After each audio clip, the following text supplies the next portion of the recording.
ಅನ್ನೋದ್ರ ಬಗ್ಗೆ ದಯವಿಟ್ಟು ಆಳವಾಗಿ ಯೋಚನೆ ಮಾಡಬೇಕು. ಮತ್ತೆ ನಾವು ಲೋಕಲ್ ಮಾರ್ಕೆಟ್ಗಳನ್ನ ಹೀಗೆ ಇಲ್ಲಿ ಗೊತ್ತಿರೋಂಥದ್ದೇ, ನೀವೆಲ್ಲ ಕೋಆಪರೇಟಿವ್ ಸೊಸೈಟಿಗಳಲ್ಲಿ ಇದ್ದೀರಿ. ಸೊಸೈಟಿಗಳ ಮೇಲೆ ಒತ್ತಡ ಹಾಕಿ ಸೊಸೈಟಿನೇ ಖರೀದಿ ಕೇಂದ್ರ ತರ ಮಾಡೋಕ್ಕೆ ಅವಕಾಶಗಳಿದೆ. ಅದರಿಂದ ಸೊಸೈಟಿಗಳ ಮೇಲೆ ಒತ್ತಡ ಮಾಡಿ, ನೀವೆಲ್ಲ ಜನರಲ್ ಬಾಡಿ ಹೋಗಿ ಅಟೆಂಡ್ ಮಾಡ್ತೀರಿ. ಅದರಲ್ಲಿ ಒತ್ತಡ ಹಾಕಿ ಸೊಸೈಟಿಗಿನ ಖರೀದಿ ಕೇಂದ್ರ ತರ ಬದಲಾವಣೆ ಮಾಡೋಕ್ಕೆ ನಿಯಮಗಳಲ್ಲಿ ಇದೆ. ಅದನ್ನ ಆ ರೀತಿ ಮಾಡಿದ್ರೆ ಒಂದು ಬೋರ್ಡ್ ಆಫ್ ಅಗ್ರಿಕಲ್ಚರ್ ಕೊಟ್ಟಿದ್ದೀವಿ ಉದ್ಘಾಟನೆಗೆ. ಮೈಕ್ರೋ ಫೈನಾನ್ಸ್ ಅವರಿಗೆ ಪ್ರವೇಶ ಇಲ್ಲ ಅಂತ ಹಾಕ್ಬಿಟ್ಟಿದ್ದಾರೆ. ಯಾಕಂದರೆ ನಾವು ಇಲ್ಲೇ ತಡಿಸಿದ್ದು ಅಂತ ಹೇಳಿದ್ರಲ್ಲ, ಆಗಿದೆ. ಇದ್ರ ಬಗ್ಗೆ ಭಾಳಷ್ಟು ನಾವೇ ರೈತರೇ ಚರ್ಚೆ ಮಾಡಬೇಕಾಗಿದೆ.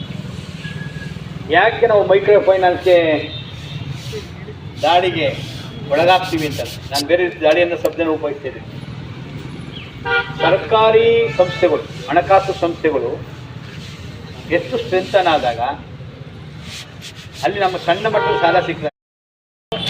ನೀನು ಸತ್ತಂಗ್ ಮಾಡು, ನಾನು ಅಸ್ತಂಗ್ ಮಾಡು ಅಂತ ಹೇಳ್ತಾರೆ ಸರ್ಕಾರ. ಯಾಕೆಂದ್ರೆ ಅವರು 50 ರೂಪಾಯಿ ಕಳಿಸ್ಬಿಟ್ಟಿದ್ದಾರೆ, ಅವರು ಸ್ಟೇಗೆ ಹೋಗಿದ್ದಾರೆ.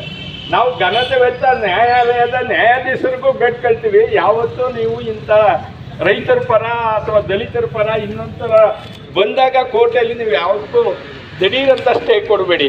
ಯಾಕೆಂದ್ರೆ ಸ್ಟೇ ಕೊಡ್ದೋಗಿರಿ 100 ರೂಪಾಯಿ ನಮಗೆ ತಲುಪಿರೋದು ರೈತರಿಗೆ. ಸರ್ಕಾರದಿಂದ ಬರುವ 50 ರೂಪಾಯಿ ಏನಿದೆ, ಆ ಅನುದಾನ ನಮಗೆ ಮಾರ್ಚ್ 29ನೇ ತಾರೀಕು ನಮಗೆ ಬಂದಿದೆ.